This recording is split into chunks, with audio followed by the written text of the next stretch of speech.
make of that? It was a gallant comeback, ignited by your fullback, nearly got you home. Yeah, look, we can look at it two ways. We can look at the comeback and nearly getting there. I think we dropped it over the line a couple of times in the second half, and we could focus on the first half. And to be honest with you, as their coach, we've got to focus on what the first half happened, because that's certainly not where you want to be as a football club. We certainly don't want to be a team that doesn't start games well and ends up a fair way behind on the scoreboard and then has a great fight back and gets beat. You don't want to be. I would be disappointed if that's what we become. We started poor, and that's the address we need to be worried about. Yeah, obviously when Tohu come on the field, obviously things certainly started to work better for us. There's no doubt about that. But that first sort of 15-minute period of the game, 20-minute of the game, we actually started the first 2 or 3 sets quite well, didn't we? And our middle forwards are just really front-loading their energy, and putting a lot into it. And then we had a period of the game there, that little 15-minute block, which is, just scoring was far too easy. Yeah.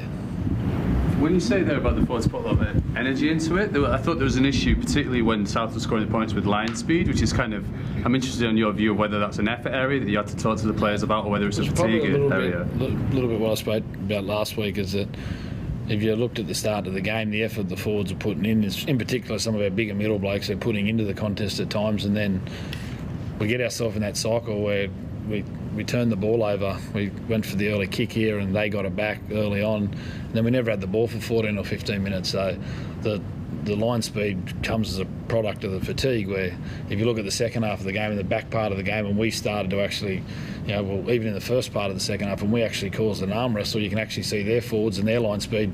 How did we go through the middle part of the field then? We actually looked like it was like two different football teams, like they looked tired and didn't have line speed, and we looked like, all of a sudden we had much more juice, which we did, so, we need to, I thought in the second half we certainly fixed that part of the cycle up, but, certainly, I thought Jazz Tavunga had the best game I've seen him play since I've been at the club tonight. I thought Matt Lodge again was outstanding. I haven't followed Lodge his whole career, but I'd be surprised if he's been as consistent as he's been his past month of footy. He's been hugely consistent, and Adden started the game very, very well tonight. There were 3 sort of blokes around the middle of the field. Aaron Penne started the game quite strong, but the juice comes out of him when we get ourselves in that vicious cycle, and we leak 1 or 2 easy tries, and then all of a sudden you're chasing your tail, aren't you? So that's disappointing with where that part of our game's at the minute. Do you feel like you're seeing progress with this team, Brownie? Like the last month must be a real hard one to get a read on. Yeah, well, I would say at the moment, to be honest with you, I thought purely in the past sort of month, we don't really like what we've seen as a footy club. I'm being honest with you. I thought the first sort of 6 or 7 weeks of the club, we certainly showed we'd sort of made some really good progress on last year, and then we've had a few little setbacks lately. We've had a fair sort of number of personnel changeover with injuries and that type of stuff, like a lot of clubs have, and we do end up with some younger blokes out there at times next to each other, which can prove a little bit difficult at times. But that first 20 minutes or 25 minutes, the amount that it was, that product's not where we want to be. Yeah. You're going to get anyone back next week, do you know? I think Yui will come back next week. I'm not sure about Wade Egan and Chanel Tavita, where they're at. I'm not too sure, but we had the young kid coming from the Roosters tonight. He only trained 1 session, and the young 5'8's only been here for 2 weeks as well, and so they're playing big minutes in key positions when they haven't really obviously been at our footy club for very long. So they've been asked a lot of them. But I thought tonight the young hooker did a pretty good job. Did a pretty good job for his first up game with us, with only off the back of 1 or 2 sessions. 19 years old, his effort is extraordinary, his talent's through the roof. He really sort of, I suppose, shows up some of the other players in a way, just with his efforts and the way he turned that game around for you. Well, Reece is a better player this year than what he was last year. He's working much harder. His highlight reel might not be quite as good at the moment, but probably as a team, we're not probably getting him in as many good situations, but he's certainly putting himself in a lot more situations, and he's working much harder with his defence. He's still got a fair way to go in the defensive part of the game to get to where Tedesco and those really high quality experienced players are at, but he's a lot better than he was this time last year, and he's improving player. He's Reece should be a terrific player for many years, but his best football's it's He's 19. His best football's, it's coming 2, 3, 4, 5 years down the track. You look at the Ted when he was at the Tigers and started out, and then they get to the Roosters after they've played 60, 80 games. He's a baby. He's done one pre-season, so his contribution effort is getting a lot better, and I would expect it would continue to improve as the year goes. You got Pickford and Rhodes last year, mate. You say he's better this year. Do you think he's really ready to he didn't get his chance, but if they picked him, I know Ponga's in the equation, but obviously, but if they picked him, do you think he should get a go? I'm sure if he's there's no doubt he's a better player than he was. He's head and shoulders above where he was this time last year. There's no doubt about that at all, because his effort and fitness is far better, and his understanding of what some thinks he's got to do is a lot better. If Billy felt he was ready and good enough, I think he's probably a far better judge than me, to be honest. I think me and Billy played about 35 Origins between us. I just didn't play any of them, that's all. So, he's fullback.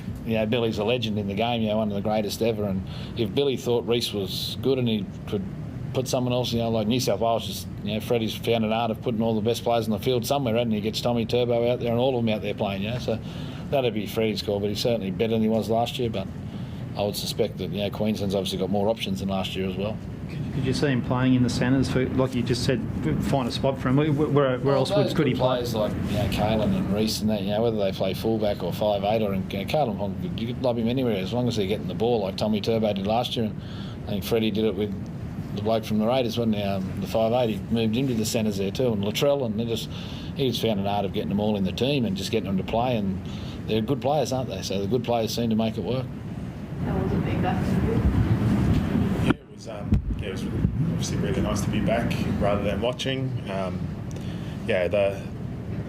Still got to build up the capacity to sort of be able to last a bit longer, and it was a bit of a shock out there today, especially with the amount of defence we had to do. I know still got a lot to work to do, but I sort of really enjoyed my time out there, so hopefully I can keep building on it. Brownie, do you think there's a gap, maybe just coming back to what you were saying before, there maybe is a gap between your best players, Walsh and Tohu and people like that, and especially Addin and Lodge, and maybe the other players who have to come in? And is that a function of you having to, having issues with recruitment because of where you're based at the moment? And I'm interested to hear your view on that, because it seems to be whoever you bring in off the bench or out of the reserves is never really quite to the standard that maybe exists at other teams. Well, at some stages this year, our bench has actually come on and really turn the game our way. I mean, Toby's watched plenty, I'm sure he'd agree that at different stages we've had some blokes come off the bench and really swing the game, the momentum our way. And on the recruitment front, when you're in a situation and you're at a club like the Warriors, where the Warriors have been, we've had an 11-year period now, and obviously people have been in before me that started the process. Mooks was there, and Sully in the recruitment, and first of all, fixing the cap up's one thing which got done before I got to the club, and so the cap gets fixed up, and you go and waste it on the wrong people, and you end up where you are all the time, or you take your time and you work through some stuff, and then your squad gets better and better and better. And we're in the process at the moment. Obviously, we've got some very good players coming next year to the club, particularly in the forwards, and we've got some good young halves that we've recruited, and we've got some opportunity to do some more things, But when you're at the clubs that are trying to get there, it's not always easy to get the first target or the second target, and then sometimes some clubs make the mistake of going and spending the money on someone that's totally the wrong player they were trying to buy in the first place, where I'd rather us be patient and wait, and so the club will be much stronger for that. Is that incumbent on you to maybe box clever with your interchange? Because as you say, there's been issues with maintaining the same intensity. Obviously, Addin and Lodge, particularly, very big bodies in a much faster game. Do you think that's on you to sort of try and box a bit clever there? Yeah, look, do we get our bench right all the time? I'm not so sure. Every time this year, at times we put them on and off and just keep them out there together. And I certainly don't think it was our rotation of our bench tonight. They scored the tries in the first sort of 20-odd minutes, 25 minutes. That's when they won the game. So it certainly wasn't our bench's fault tonight. But it's certainly something we do look at. And do we get it right all the time? I'd probably say that. I wouldn't say we've got it right every time this year, but I think we do a reasonable job. And I think our benches at times, this year have really swung some games for us on a number of occasions.